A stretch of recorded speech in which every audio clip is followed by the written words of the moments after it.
Welcome to the Faith and Feelings podcast. My name is Taylor Joy, and I'm passionate about helping you untangle and honor your emotions, authentically practice your faith, and integrate both into your everyday life so that you can experience the goodness and delight that comes from living in relationship with yourself, God, and others. Thank you for joining me. Let's get started. Over this past year, my clients have been my teachers in what it really means to be a human, to live, to ache, to suffer, and slowly to heal. And recently, I've noticed a theme that runs through so many of my sessions. It doesn't matter whether it's 8 a.m. and we're both sitting there with coffee, or it's 7 p.m. at the end of a long day, or even a midday session squeezed into the chaos of work and life. My clients settle into the couch, exhale deeply, and more often than not, their first words are the same. I'm so tired. I found myself in those words too. Whether I'm sitting across from my own therapist at the beginning of a session or catching up with a friend, those same words seem to slip out almost automatically. It's been such a full week. I'm so tired. And I know I'm not alone in this. So many of us are carrying the same heaviness. And it's more than just being physically tired. It's a kind of deep weariness that seeps into our bones. And there's a restlessness tangled up in it too, a frustration that the life we're living isn't quite the life we long for. Sometimes it feels like there's an internal gas pedal pressed all the way to the floor, propelling us forward at a speed we can't sustain. And eventually, that pace leaves us depleted, anxious, and wondering how much longer we can keep going this way. I think about something Pete Pearson once said. The journey of 1,000 miles doesn't begin with one step. It begins with a desire to be somewhere else. And I wonder if you can relate to that ache to be somewhere else. Not necessarily in terms of geography, but in terms of your soul. The longing for your inner landscape to feel different. Maybe you long for days where you have energy for meaningful work, connection, and creativity without the constant undercurrent of anxiety or exhaustion. Maybe you long for an inner world that feels spacious instead of cramped, a nervous system that feels steady instead of frayed, a spirit that feels nourished, alive, and at home in itself. Or maybe it's an interior pacing that feels less reactive to a series of emergencies, but a rhythm you can engage with fully, even when it's hard. This week, I found myself reflecting on that very question. What kind of inner experience are our souls and bodies longing for? Where is that somewhere else that we want to be? What would it look like, and what would it feel like? I started noticing some patterns in my own thoughts and in the stories my clients share. So here are 7 of the themes that kept surfacing, 7 glimpses of the inner life that I think so many of us are longing for. Number 1, spaciousness instead of suffocation. Rather than cramming our days edge to edge with demands, we long to move through life with breathing room, with margin for rest, reflection, and delight. Number 2, calm in the middle of the noise. Even when life feels hectic, we long for an inner quiet, like a deep pool that stays still even when the surface ripples with activity. Number 3, groundedness instead of instability. We want to feel rooted, less easily knocked over by criticism, conflict, or disappointment, like a tree that bends but doesn't break when the storm comes. Number 4, integration instead of fragmentation. We're tired of living divided lives, pulled in opposite directions, putting on different selves in different places. We long for wholeness, for a sense that our outer life matches our inner life. Number 5, compassion instead of harshness. Rather than being dominated by an inner critic, we long to be in relationship with ourselves with the same gentleness we'd offer a close friend. Number 6, joy that isn't fragile. Rather than chasing fleeting highs, we long for a quiet, sustainable joy that can coexist with grief, challenge, or waiting. And number 7, presence instead of numbing. We want to be awake and engaged in our own lives, actually tasting the food we eat, noticing the beauty around us, and being present to the people we love. But here's the question, and it's the one I'd love to explore together for the rest of this episode. How?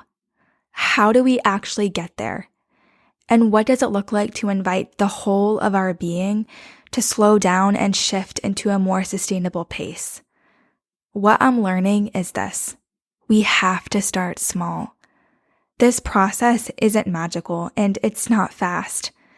The inner experience we long for grows out of small choices, out of practical steps that we take day by day. It takes intentionality, and if we don't work at it, we can so easily slip into living reactively, unconsciously believing ourselves to be victims of whatever is happening around us. And yet, as much as this process requires effort, it's equally, if not more, about grace. Because as we begin to explore this idea of soul care together, we have to acknowledge it won't look the same for everyone. There isn't one single formula, one perfect way to practice soul care. Instead, it's about looking at our own lives in cooperation with the Holy Spirit and asking, what life are you inviting me to live? Who are you inviting me to become? At its heart, soul care is about learning to live life with God. It's not ultimately about what we do, it's about what God is doing.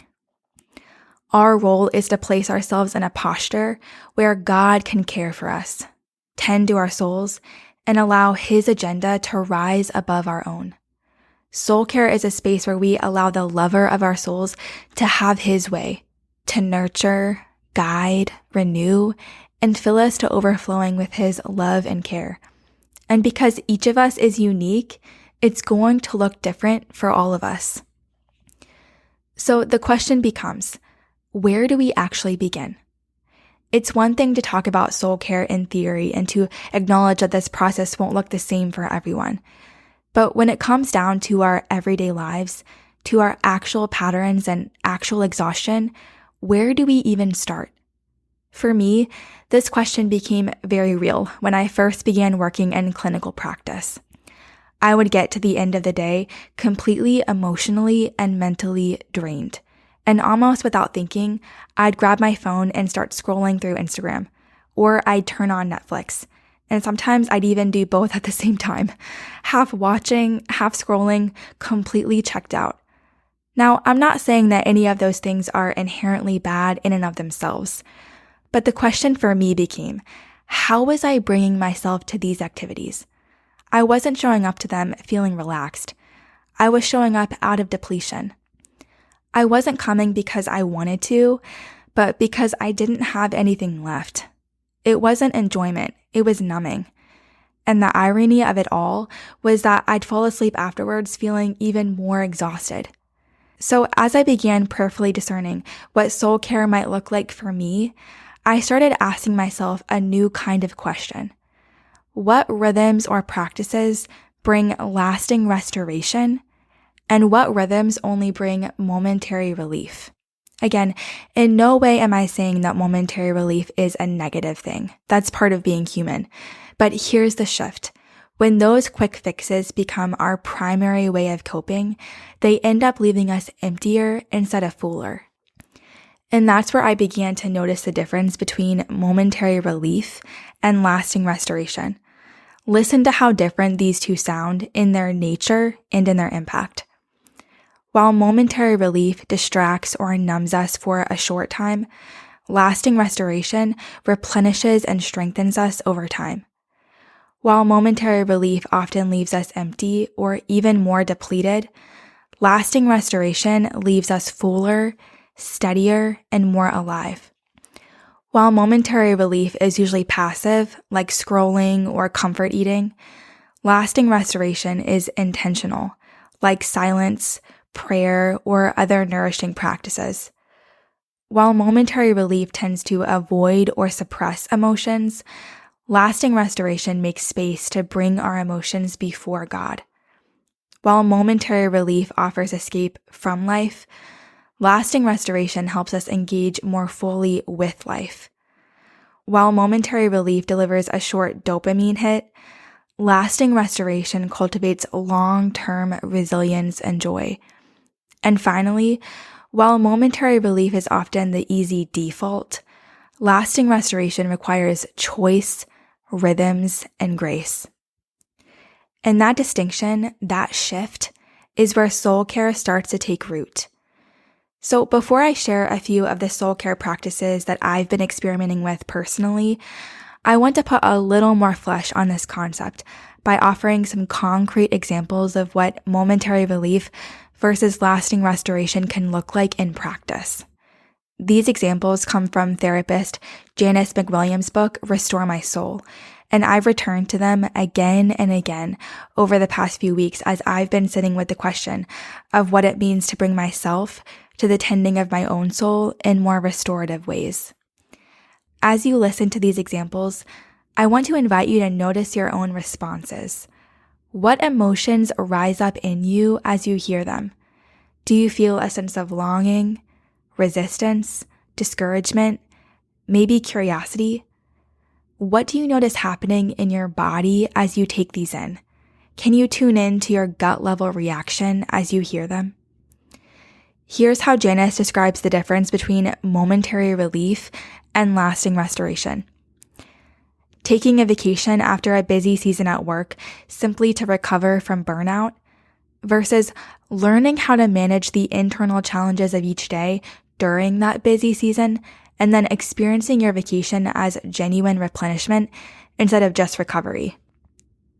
Scrolling through your phone for a quick break and suddenly realizing that 45 minutes you didn't really have slipped away versus understanding the pull of your phone, staying mindful of your time on it, and cultivating several intentional ways to take replenishing breaks. Feeling desperate for a couple drinks just to unwind versus learning how to manage your emotions with care and developing several ways to self-soothe so that having a drink becomes optional. You can take it or leave it.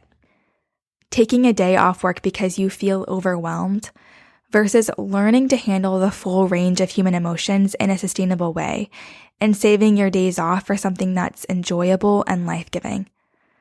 Distracting yourself with a movie just to stop your mind from churning versus building the capacity to deal with intrusive thoughts directly without always needing to distract yourself so that when you do watch a movie, it's because you actually want to, not because you're trying to escape. Do you sense the difference between those two ways of engaging life?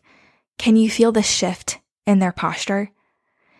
If you were to imagine these two ways of being placed on a spectrum from 1 to 10, with momentary relief on one end and lasting restoration on the other, where might you place yourself right now? And can you hold that with curiosity rather than judgment? So to wrap up this episode, I want to leave you with 3 practices that I've been experimenting with lately, small shifts that over time have created a noticeable difference in my internal world. I don't share these as prescriptions or formulas, but simply ideas, little sparks of inspiration that you might adapt in your own way.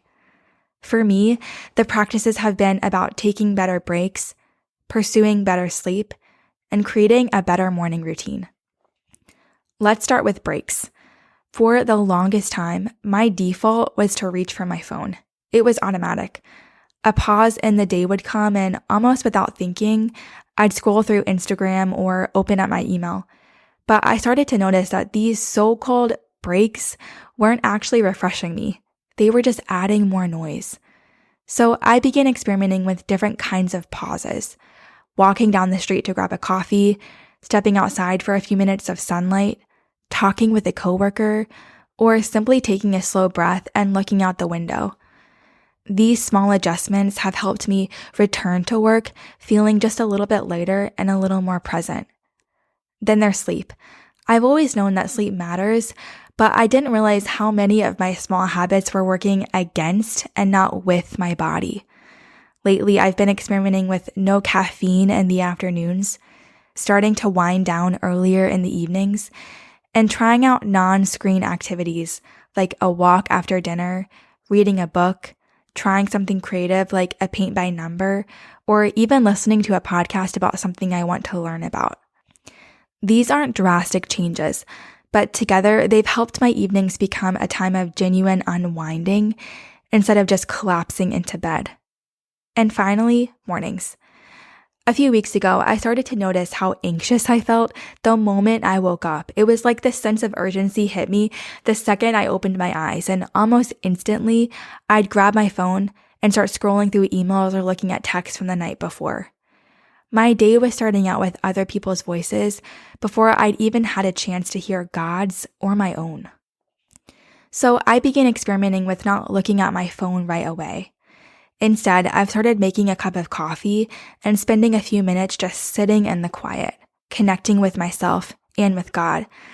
I've even started shutting down my social media apps until noon each day just to carve out more space in the morning. And you know what? I've begun noticing a shift. I feel clearer and more rested, like there's room inside of me to breathe. It's given me a sense of interior spaciousness, as if my soul actually has the margin it needs to stretch out and settle into the day. Do you see how these aren't grand, dramatic changes? They're small, almost ordinary choices, but they've added up to something meaningful, more clarity, more steadiness, and more space to actually be. So as we close, here's what I'd invite you to consider. As you think back on this episode, what's one small shift that you might begin experimenting with in your daily rhythms? Maybe it's choosing a different kind of break. Maybe it's changing your evening routine. Maybe it's simply noticing how you wake up in the morning and deciding to start the day a little differently. Soul care isn't about overhauling everything at once. In fact, it's often the tiniest shifts, the ones we hardly notice at first, that slowly reshape the way we move through our days and, over time, the way we live our lives. I'm so grateful that you listened to today's episode. Thank you for spending time with me. I'd love to hear from you. Connect with me on Instagram at TaylorJoy or through my website, taylorjoymurray.co. Also, if you enjoyed this conversation, it would mean so much to me if you took a minute to subscribe and review the podcast. This is an easy way to partner with me and is invaluable in reaching new listeners. Until next week.